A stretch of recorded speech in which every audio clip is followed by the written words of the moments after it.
start you out a little bit on the small side would be a little bit of a change. So there you go on that. The outline I've given to you is a little different as well. So number one is, again, it says chapter 9 on here, and you've got key terms, and you'll notice they're all kind of compacted together. So you got Abigail Adams, Civic Virtue, Republican Motherhood, Daniel Shays, Alexander Hamilton, the Indianapolis Convention, Virginia Plan, Three-Fifths Compromise, Federalist, Anti-Federalist, Federalist Papers, Ratification, and James Madison. Now that's not exhaustive. There could be more added on as we go along. Now you also note too, there's no space on here to put information, all right? So it has to be done on a separate sheet of paper, Griffin, a separate sheet of paper, all right? So heads up on that. Also, they're not in order, okay? They're not in order, okay? Now part of the reason for that is that when I wrote this years ago, this was a different book, okay? Now, and so it's rearranged differently than it was originally, so I'll tell you kind of where we're at, and then, but you're gonna have to kind of keep track of all that. Same thing with study questions. Normally you have not had study questions before, but I kind of feel like you need some study questions because I can pull questions from the study questions. And so we're gonna today be covering 3, 4, 5, and 6 today. So in your outlines or in your study notes, I'm gonna need to be able to see where these are answered. Okay, so you are going to work on these things progressively. Yeah, yes. Is this the grade? What's that? This is the grade? I'm saying if I check your homework, that's for a daily grade, yes. But like it can be in our notes? Yeah, it needs to be in your notes Not though. labeled like Right, lesson 3. but I need to see these, like you write them out and then you're answering them. Oh. Okay, yeah. Because we're covering them today, so like if I see you again whenever, I may check them. Heads up, hint, hint. Okay. Now, the reason I'm telling you this is because they're not in order, okay? So don't, number one, this can be confusing to you. It's not arranged the way it has been in the past. And it's not in order, so you're gonna have to think outside the box. This is not rocket science though. But I feel like you're treating it like rocket science. It's not that hard, okay? Then on the back, we have a comparison chart between the Articles of Confederation and the U.S. Constitution, right? Now we're going to be talking about the Articles of Confederation today. You're going to have to go back and fill this in. Now, if you get stumped a little bit, okay, on this thing called the internet, they have lots and lots of charts that compare this all the time. This has been like done to death, okay? So you can look at the research on your own if you need to and fill in the blanks and that kind of stuff, right? Right. Oh, you ain't got one? Okay, you must have got a master copy there, Friendly. Okay, let's see here. Sorry about that. Let's see, anybody else make sure you have 2 sides on your outline. Yep, all good there? We're good? Very good, yeah, okay. All right, any questions up to this point? Okay, also let's talk about the schedule for this week. Today is Tuesday. Thursday is PSATs, right? And so I really don't know what they're going to do with you, okay? Because the PSATs, technically, I think they only go like for a couple hours, okay? And so there's a gap there a little bit, and so I don't know if they're going to have like the class come in, or they're going to shuffle you into some closet somewhere. And so I just don't know, all right? So the other class, they will have a Wednesday class, the second class, we started yesterday. So they may be like a class ahead, they may not, or it may be fine. I just don't know about Thursday. So we're just gonna play it by ear, okay? I've got my plans, we'll be flexible on that, okay? Okay, any other thoughts, comments? You're good? All right, I like that, okay. So I'm on page 160 in your current textbook.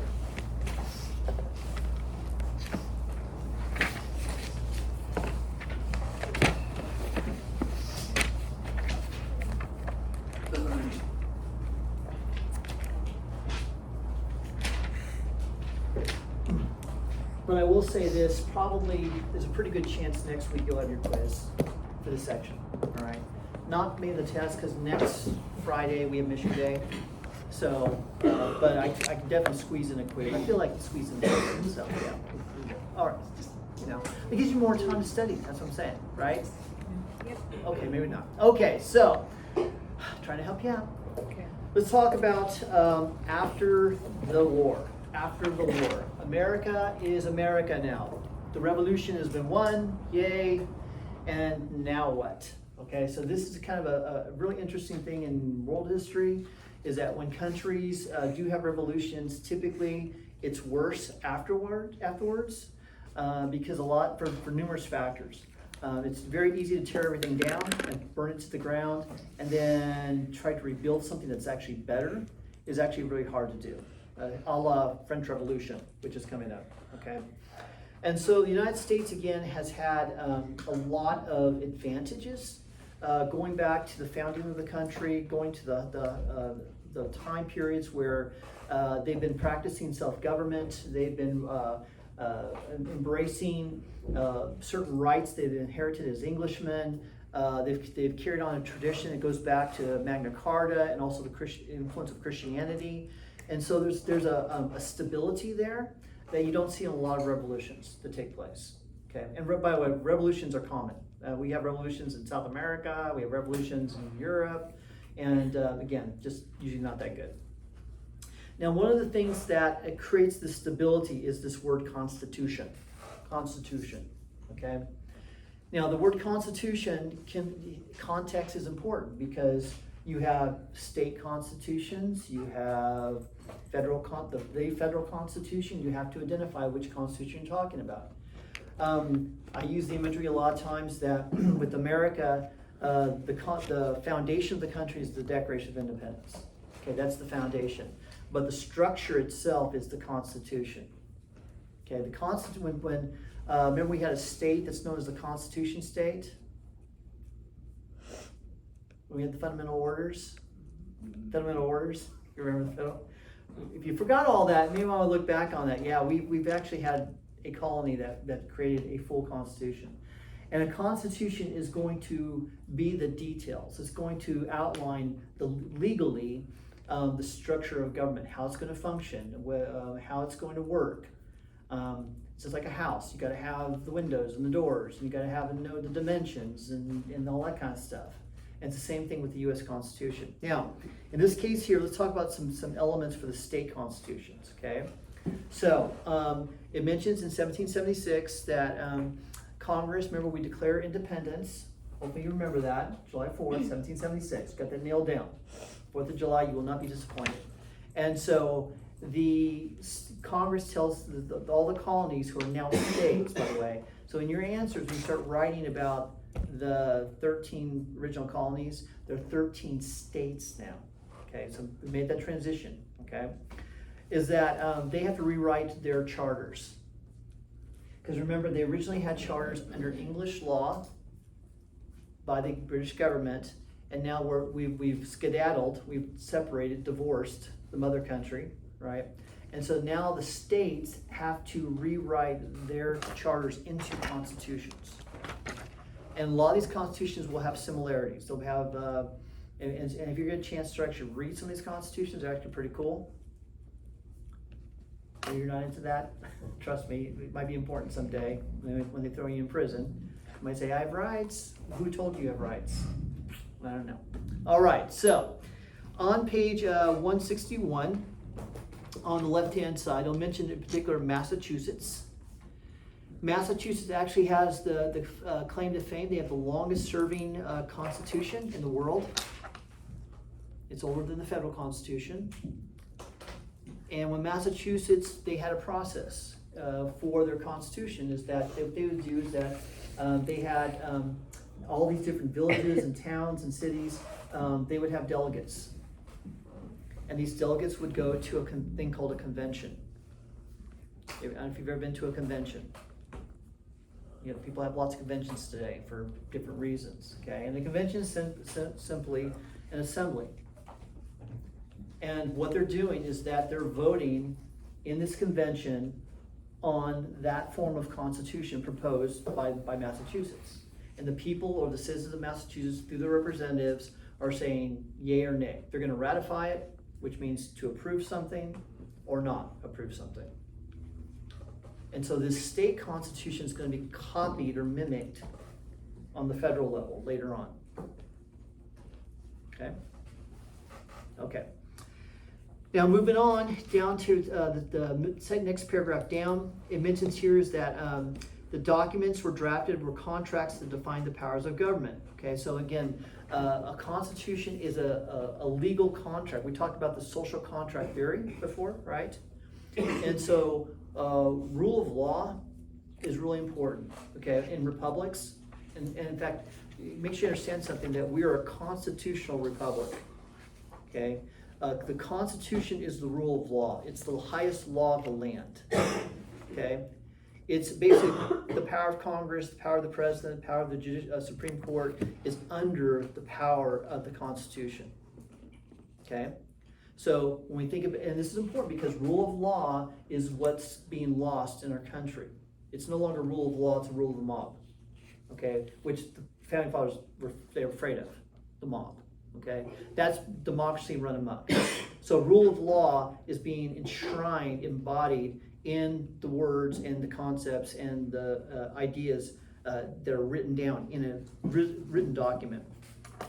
Also, too, you have a Bill of Rights. Typically, most constitutions have a Bill of Rights. You should know what rights are. They're really super important.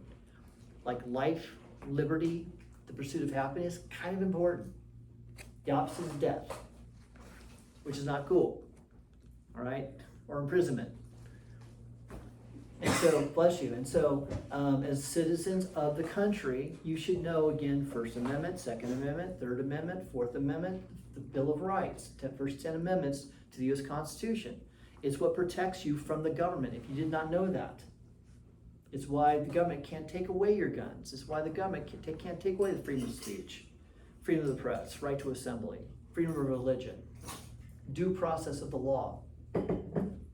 And all these states are articulating this. And it's meant to, again, to provide a framework for what it means to be free. Okay, freedom doesn't mean to be able to do whatever you want to do. I know that in our country today, that's what you think it is. That's anarchy. That's what that is. You ain't free to do whatever you want to do. Okay, there are laws, there are rules put in place to help guard us from good freedom versus bad freedom. They also mentioned here the annual election of legislators. You should know what the word annual means. If you go buy flowers, you have perennials and you have annuals. You need to know the difference between the two. Okay? If you buy perennials, well, let's do the annuals. Annuals are something that grows every year, right? Something that's annual. And so this idea is that legislators, they're elected or re-elected every year. Okay? And you got to remember, the background is that typically officials or kings or rulers, they were appointed for a lifetime. You know, they basically served as long as they wanted to. And there's a problem here because in human history, if you learn anything from human history about power, that power typically corrupts. Political power I'm talking about here, not Superman power. I'm talking about political power, right? Typically corrupts. We've lost that today. And that's why term limits are meant to weigh as a check on the abuse of power. If you have a bad legislator or a bad politician, you can kick them out with term limits. But if they ain't got no term limits, that bad ruler is going to be there forever. Does that make sense? These are all, again, things that have been enshrined in these constitutions to protect people, protect the citizens. It also mentions here with the state constitutions, they deliberately created weak executive and judicial branches. Now let's talk about branches. We're not about branches of a tree, okay? You should know there's 3 branches of government. You have the executive, you have the legislative, and you have the judicial branches, okay? States have that structure and the federal government has that structure. Now with the state constitutions, they're typically going to be very strong on the legislative branch, that's the ones that make the laws, and very weak on the executive or no executive at all, and very weak on judicial. Okay, I'll flesh this out a little bit more here, okay? But you can read this in your textbook. And by the way, if you take my government class next year, we talk this all over again, so, all right. So, anyway, let's move on. So, the next thing here, let's talk about economics. Okay, economics are very, very, very, very, very, very important in the story, all right? Because if you remember correctly, that the United States, or at least the colonies, were hampered by mercantilism. Okay, remember, mercantilism basically used the colonies for their own benefit, for the mother country. Gold and silver was pretty much restricted to the mother country. During the American Revolution, we struggled financially. We had to go to France, we had to go to Holland to beg for loans, for money, to be able to fight against the British. So after the war, we are in a pickle financially, okay? The 13 states are facing a lot of economic disadvantages. And now a lot of this I'm just going to skip here, so I'm just going to just highlight on just a few things, okay? Because I know your brains are probably just totally enraptured with this. The big thing is going to be here about, for example, trade. Trade is going to be difficult for us, partly because remember the British Empire is pretty much now we're no longer a part of. And so therefore the British, because they're not happy with us, they don't like us anymore, they're trying to punish us, they close all their ports to us. So we've got to find new customers. And it could be the French, or it could be, now we have even ships going to China, India, places like that. But it's going to take a while for American trade to to catch up steam. As far as industry goes, we did, remember a lot of industry was in England under mercantilism. And so a lot of our industries are very young, very small, will take time to develop.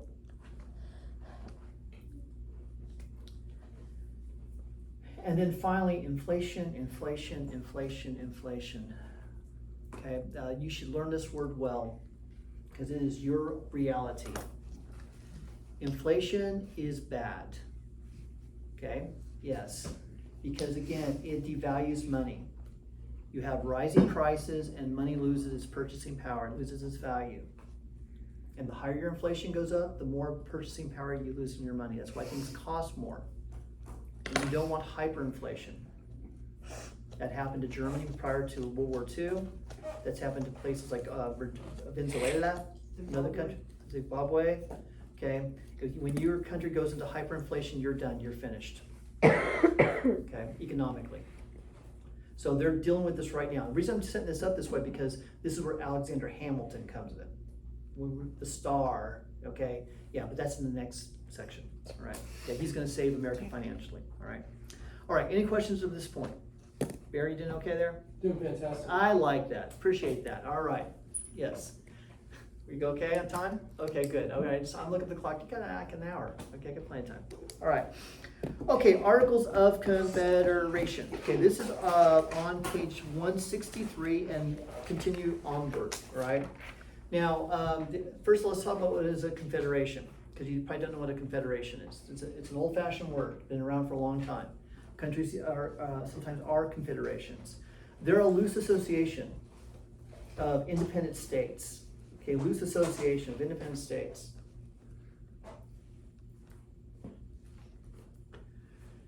And it's all going to kind of go back to, again, in 1777, where Congress, remember Saratoga, and the French had been kind of waiting for us to win a big battle to show that we could possibly defeat the British with help later on.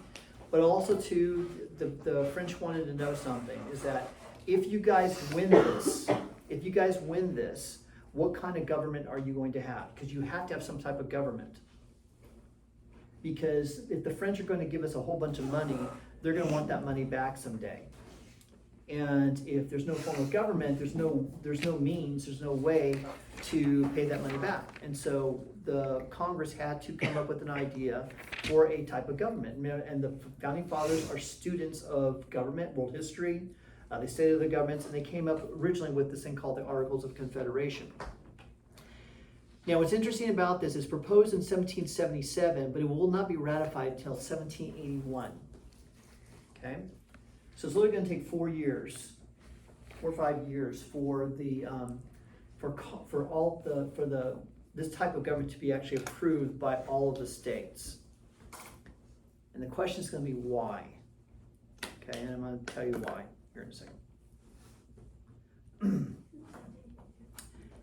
If you take a look-see at next page, got maps, and you need to be able to visualize this, okay? And so I'm going to Take it slow here, all right? So this is America at the time, all right? I know, looks beautiful. And remember, this is America under the Treaty of Paris in 1783, right?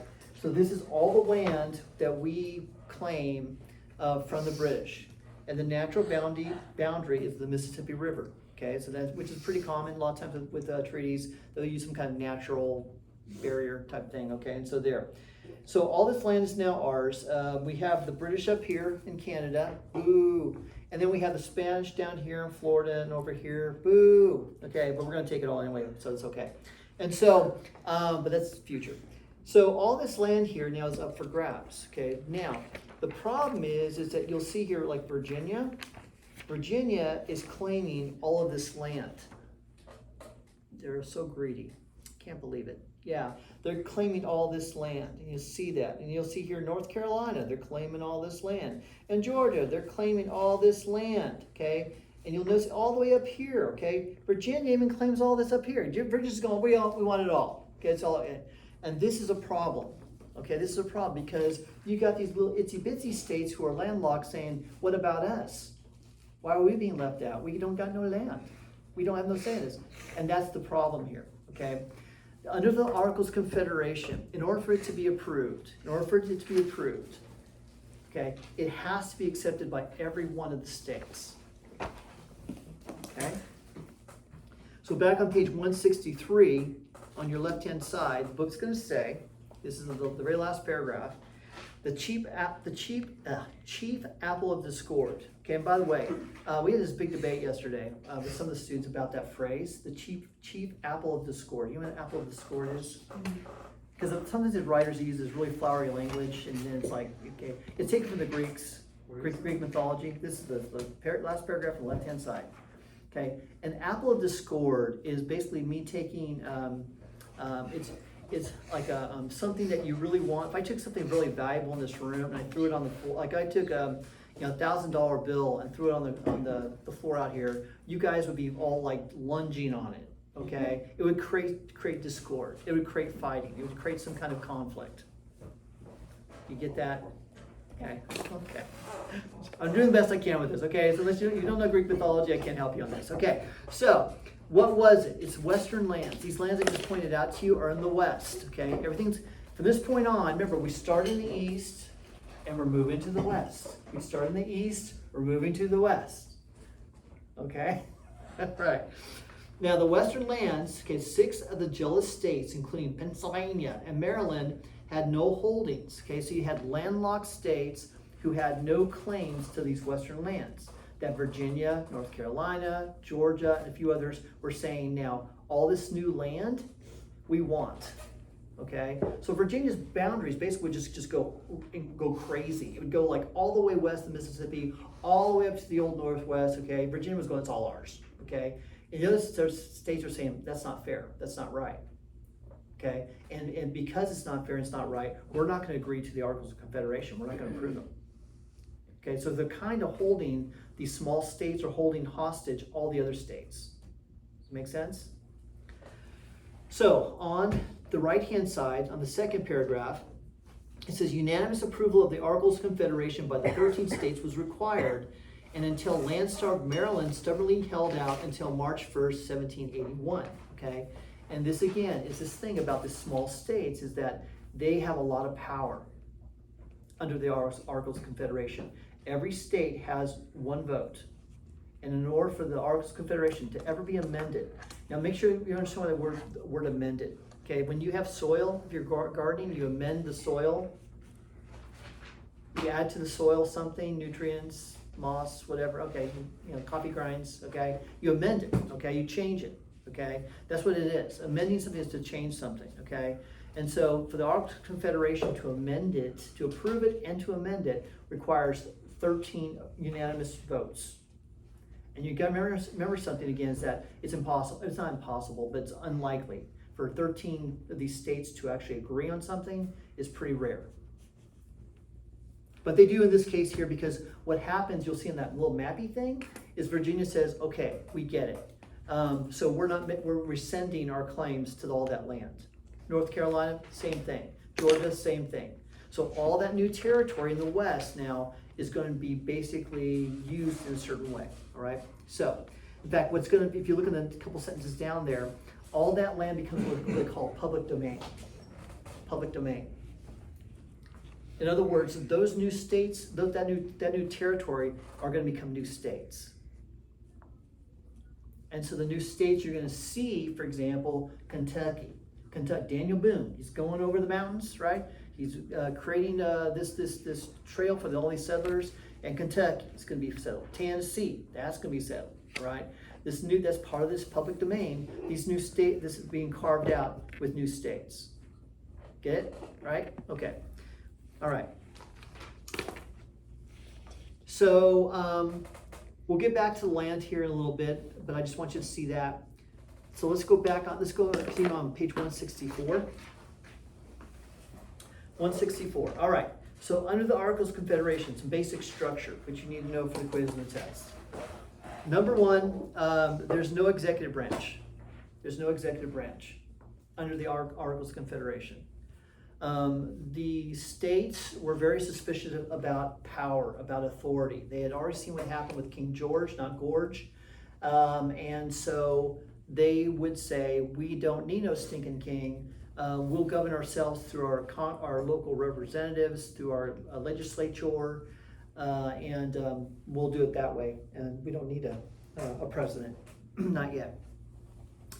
And then you mentioned here on the right-hand side, from the very top there, mentions that kind of the middle of that paragraph says, all bills dealing with subjects of importance require the support of 9 states.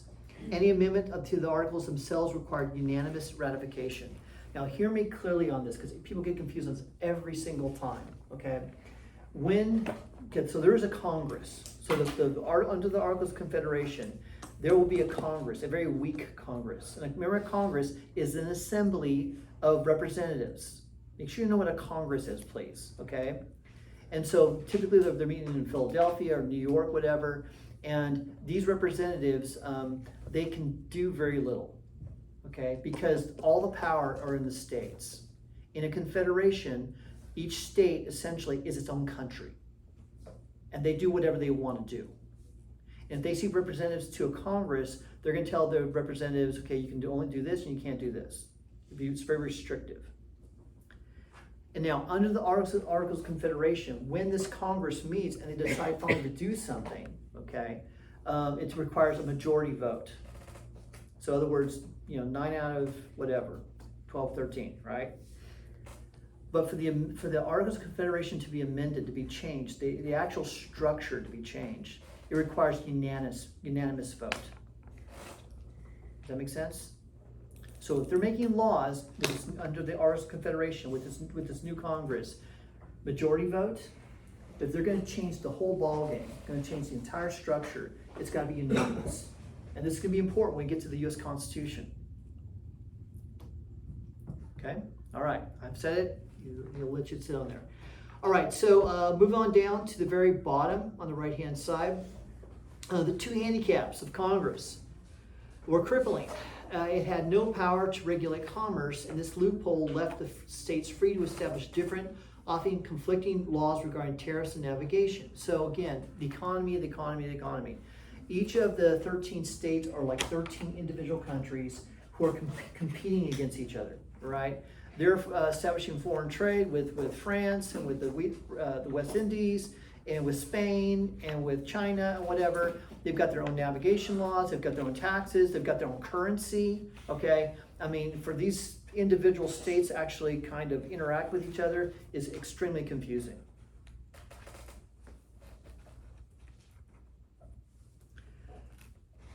And then on top of that, let's talk about taxes, okay? Taxes were a big issue with the American Revolution, right? No taxation without representation. And so Congress did not have the power to tax, okay? This new Congress, under the Articles of Confederation, did not have the power to force the states to give up money. All they could do is go to the states and say, would you please give us some money? And you can imagine how that went. Some states would say, yeah, that'd be great. We'll give our fair share. And then other states would say, like, we'll get back to you, or some states would say, we'll give you a little bit, all right? And remember that the United States at this time has a massive war debt that we have to deal with, okay? And so now this new form of government is just totally weak. It's really unable to start dealing with a lot of these economic problems, and it's causing a lot of problems we're going to see here later on. All right, everyone's kind of see that there? You're good? Okay. Because going back to the land. So let's talk landmarks and land laws. So going back to back to a map here. This is on page 166. Okay, you need to know this. Okay, you need to know this. This is referred to as the Old Northwest. Okay, this is part of the land. This is where we talked about what we get from, the war, right? And you can already see now here. Here's Kentucky there, and there's Tennessee down there, right? There's Virginia. There's North Carolina. All right, all that. Now, what we have is called the Ordinance of 1785. Okay, it's the land ordinance. And so now the question is, what's Congress going to do with all this land? Because land is money. Still is today. Real estate is money, right? And so we've got all this land available, and then so the question is, how is it going to be turned into a way to efficiently get money? And so what they're going to do under the land ordinance of 1785 is they're going to send surveyors out to all this land. And you can imagine how many surveyors it would take. You know what a land surveyor is? Okay, George Washington was a land surveyor. Okay, Abraham Lincoln was a land surveyor. Okay, so surveyors go out and they map out the land. They actually take these instruments, they create maps, and what they do is they go out there and they say, this is what's out there. This is how big it is. There's within streams and trees and rocks and gophers and so on. They're surveying the land, okay? And by doing so, they're organizing it. And that's why you start seeing these border lines here. That's important. And in each one of these sections, what they do is, like, you see all these squares. Okay, look how nice and neat this is. Okay, this isn't like, again, Jamestown or Virginia, where you just show up and you start walking around and you go, I'm going to live over there. Okay, I'm going to just build a farm over here, and I'm going to build a road over here, and you guys, I'll just do whatever you want to do. Okay, this is very, very efficient, because what they're going to do is they're going to sell the land. Congress is going to sell this land. Settlers are coming into these new areas, and people want to buy farmland. They want to build homes, right? And so what you're doing is you're buying a plot. You can show what a plot is. Someday you'll buy a plot of land. Okay, my house is on a plot of, not really not a plot of land, it's like a stamp of land, little land, okay? And the point is that someone surveyed it. And so you have these all divided into sections, 6, 5, and so the book will mention here, blah, blah, blah. Let's see, they actually give the numbers there for the plot of land. You don't really, well, actually, it's right there. I'm not going to ask you this section here, but the red letters here are really important, okay? The red letters is section 16, reserved for school funds. And so you have Congress thinking about education, public education at the time. And so as this land, so in this plot here, you have 2 plots that are in red. And so when these plots are sold, this land is, the money is reserved for public education.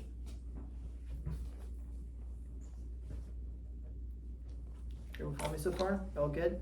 All right. Now, one last thing, at least with this thing, is the ordinance, the Northwest Ordinance of 1787, 2 years later.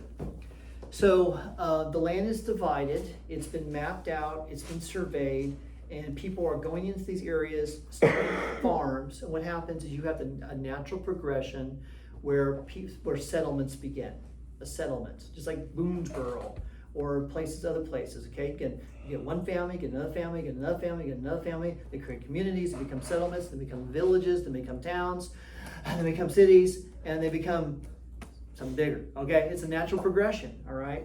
And so the question for the founding fathers, for Congress, is that when do these little organized communities become states?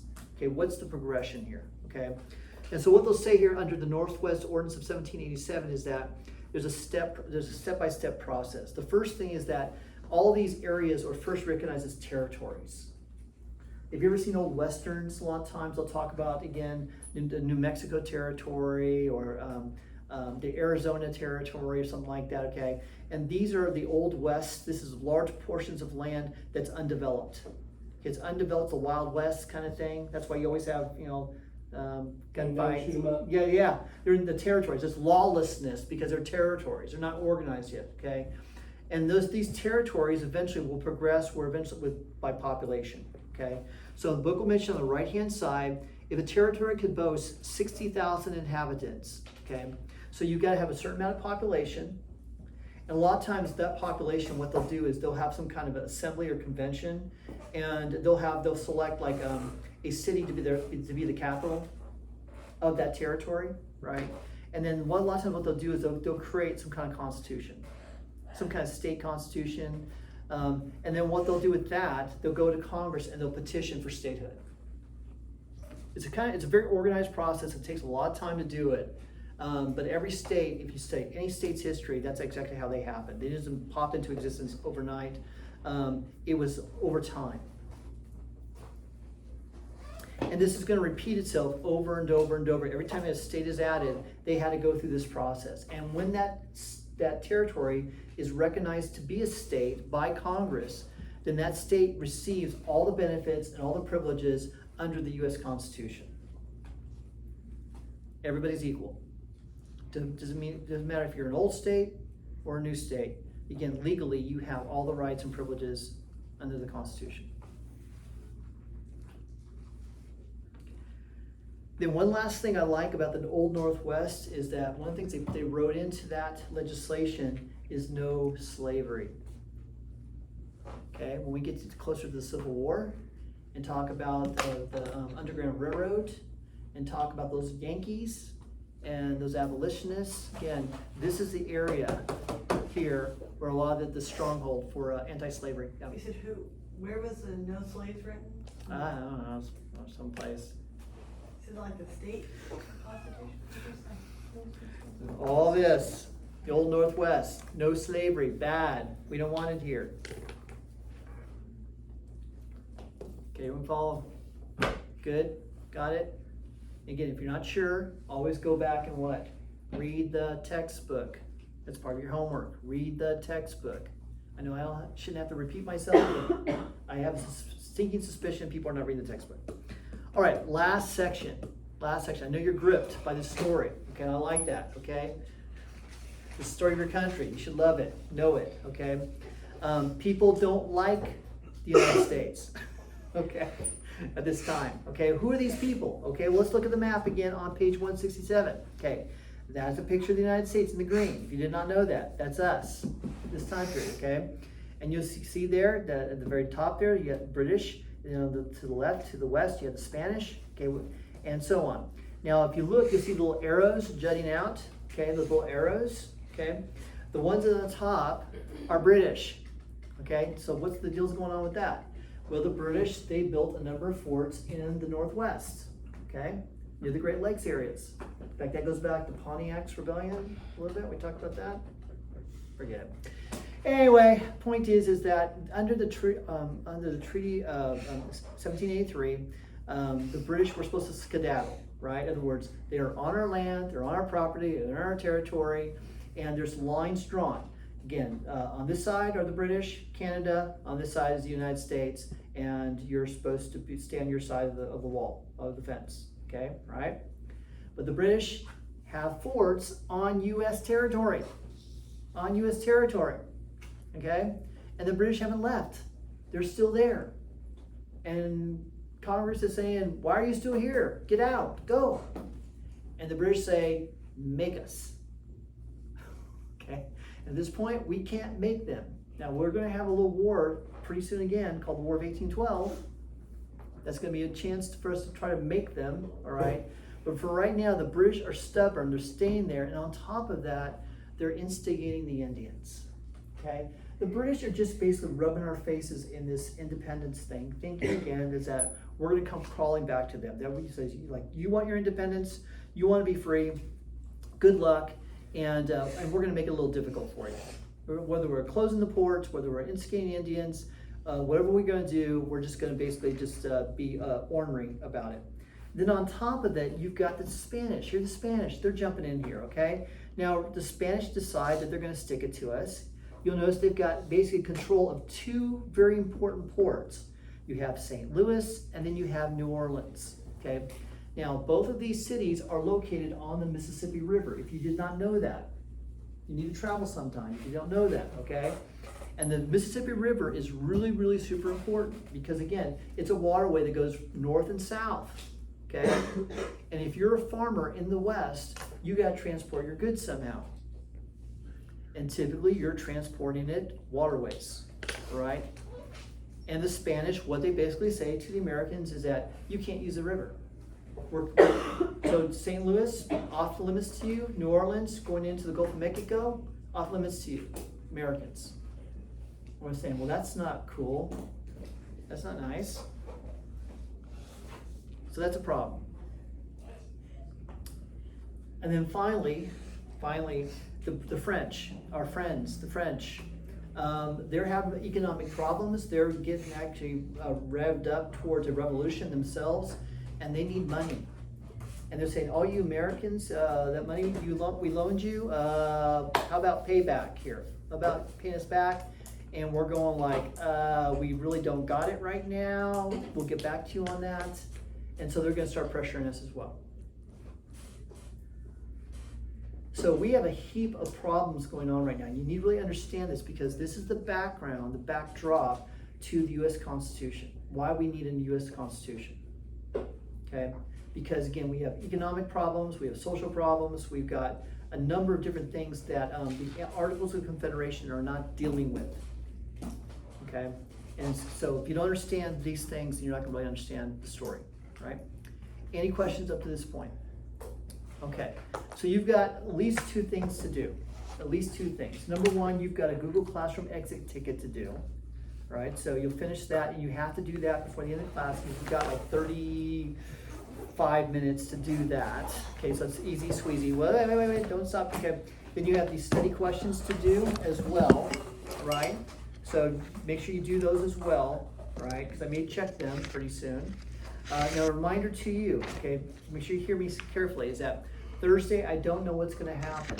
Now, if we meet, like maybe a short class period or whatever, I might still check your work. So don't think again, because it's PSAT, I'm not going to check your work. If I see you, you're fair game, okay? If I see you, you're fair game, all right? So make sure you stay on top of that, do that, okay? And of course, if you have any other free time, you can read ahead about Shays Rebellion. Okay, because that's where we're going next, Shays Rebellion. All right? Any questions at this point? All good? All right.